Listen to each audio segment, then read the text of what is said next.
Grace to you and peace from God our Father and from our Lord God Jesus Christ.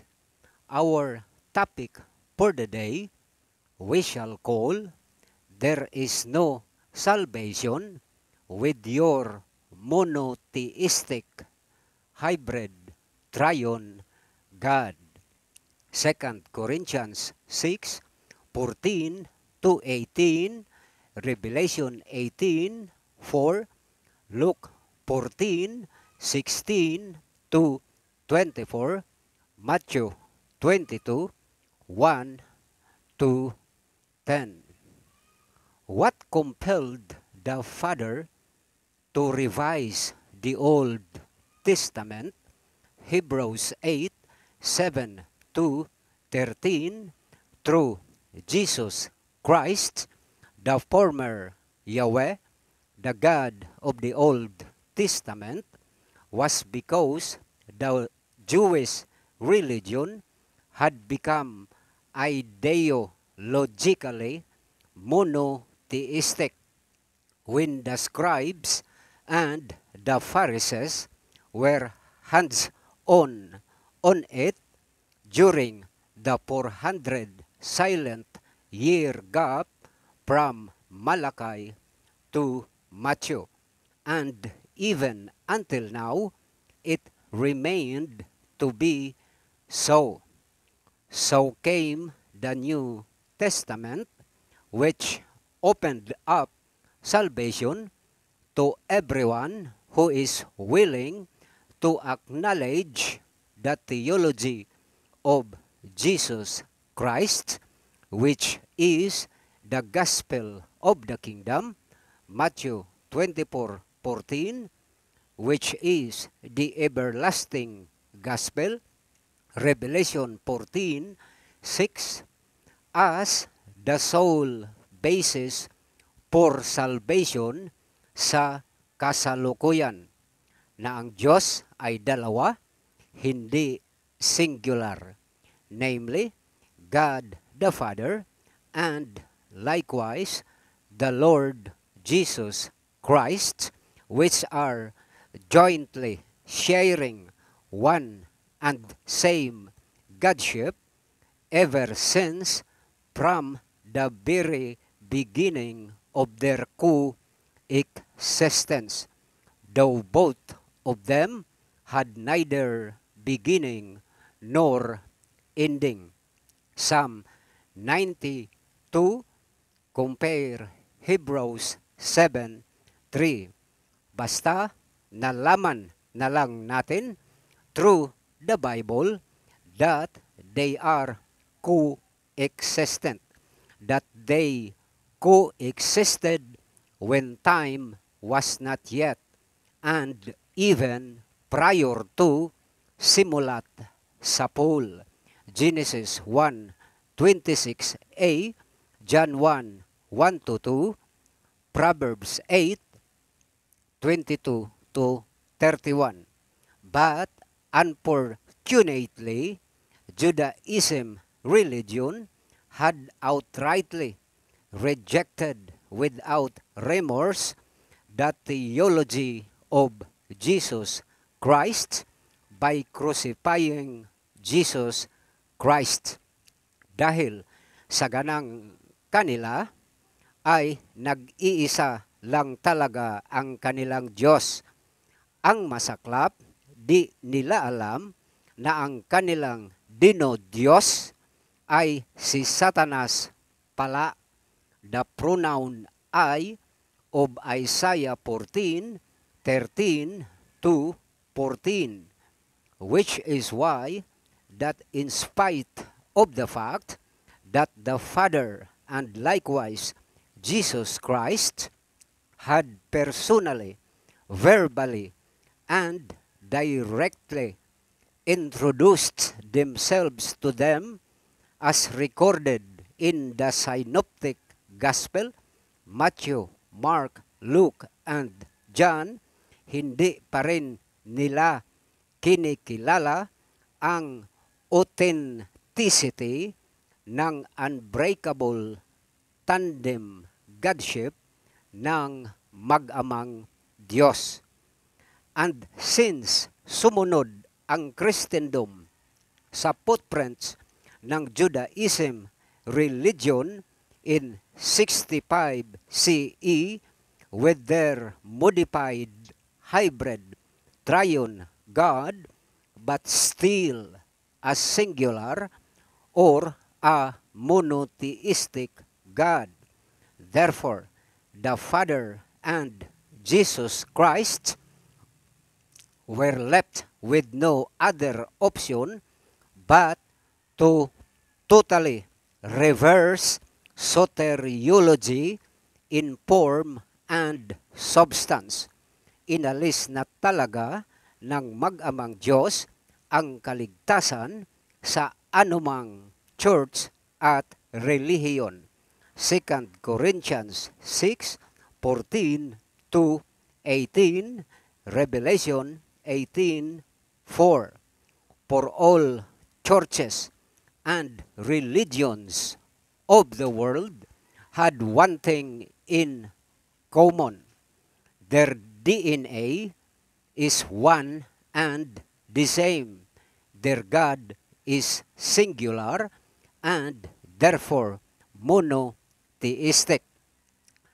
Ang inyong monotheistic triune God ay parehong false gospel na dala-dala ng inyong false prophet at false Christ, for which the apostles had unanimously described as the another Jesus or the other gospel. Galatians 1:8-9, 2 Corinthians 11:4. But nonetheless, by the grace of both the Father and Jesus Christ, through the Holy Spirit, this is your last chance for you to be saved habang hindi pa bumabalik si Kristo Jesus to execute God's wrath. Dahil kung ayaw mong baguhin ang inyong counterfeit monotheistic ideology, then kasama kang papatayin sa espada na lumalabas sa bibig ni Kristo Jesus. Ang kaligtasan ngayon ay ito. Umalis ka na ngayon din sa iyong church o relihiyon na ang itinuturo ay ang monotheistic triune God. After which, and above all, kilalanin mo na ang Diyos ay dalawa, the Father and also Jesus Christ. John 5:23, John 17:3, 1 Corinthians 15:27-28, Revelation 5:1-13. And having done so, then rest assured that in due time eternal life in heaven is certainly yours to inherit. If you don't, or without which, din si Kristo Jesus na ang mismong magpapahiya sa iyo ng mukhaan, I never knew you. Matthew 7:21-23. All because hindi mo nakilala o kinilala kung sino ang Ama, pati na rin si Kristo Jesus. John 18:19. That is the reality on the ground according to Jesus Christ. The wedding is ready, but they which were bidden were not unworthy. Therefore, in that connection, the Father cannot help but to resolutely and unrelentingly condemn as unfit for heaven both Judaism, religion, and Christendom. For I say unto you, that none of those men which were bidden shall taste of my supper. Luke 14:16 to 24, Matthew 22, 1 to 10. This allegory of the Jewish religion and Christendom had long been foretold in Ezekiel 23, 1 to 49. Sila ang magkapatid na ahula, Jewish religion, na unang nahasikan ni Satanas ng monotheistic ideology na damo through the scribes and the Pharisees. Matthew 13:26 to 30, Matthew 23:2. Habang ang kapatid niyang si Aholaiba, Christendom, ay nagbalik loob naman sa monotheistic ideology. Luke 5:36 to 39, Acts 20:29 to 31, Hebrews 6:4 to 6, Hebrews 10:26 to 39, which is why that Jesus Christ had condemned as unfit for heaven all monotheistic religions and all churches as brood of vipers. Matthew 12:34 to 35. In that their ideological father is Satan the devil. John 8:44. Minsan pa, for your enlightenment, broken down as follows is the chronology of the theology ng mag-amang Diyos. 1. From eternity past, even prior to the genesis of all of creation, when time was not yet, the Father and also Jesus Christ had already coexisted. For only them, and just the two of them, were uncreated. All of us, including all angels, are all created beings. Kaya shame on you who deliberately ignore the biblical theology and teaches that Jesus Christ was but just a mere creation of the Father. And the only way to justify your lie that God is singular is to eliminate first and foremost either the Father or Jesus Christ, for which Satan did but failed.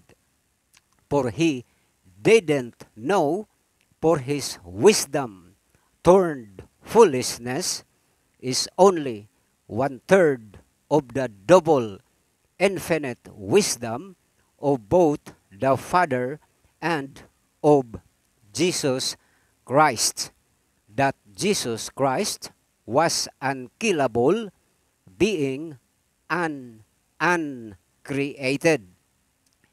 It didn't cross to his foolish wisdom that crucifying Jesus Christ would only uncover or expose Jesus Christ of his true nature or identity, that Jesus Christ was indeed the former Yahweh, the God of the Old Testament.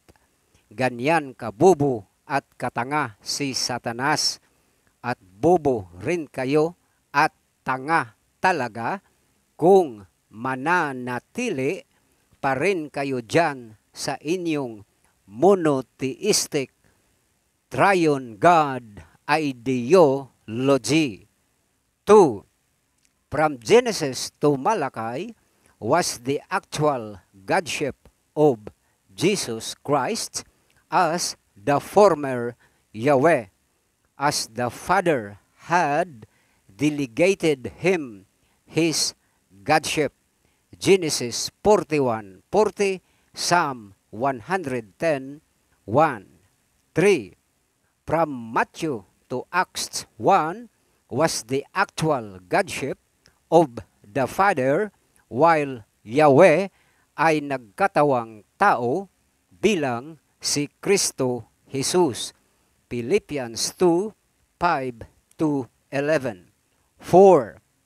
From Acts 2 up to the present and until Jesus Christ returns, the Holy Ghost is acting as God, representing both the Father and Jesus Christ, which is why that in the book of Revelation, the Holy Spirit was no longer given prominence for that redundancy, but only the Father and likewise Jesus Christ were honored and worshipped simultaneously and respectively by all created beings. See, all created beings had submitted or subjected themselves to both the Father and Jesus Christ, who are both uncreated.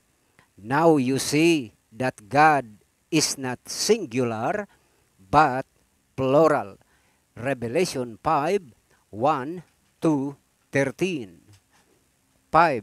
From Revelation 19 to 21-3 is the first Armageddon.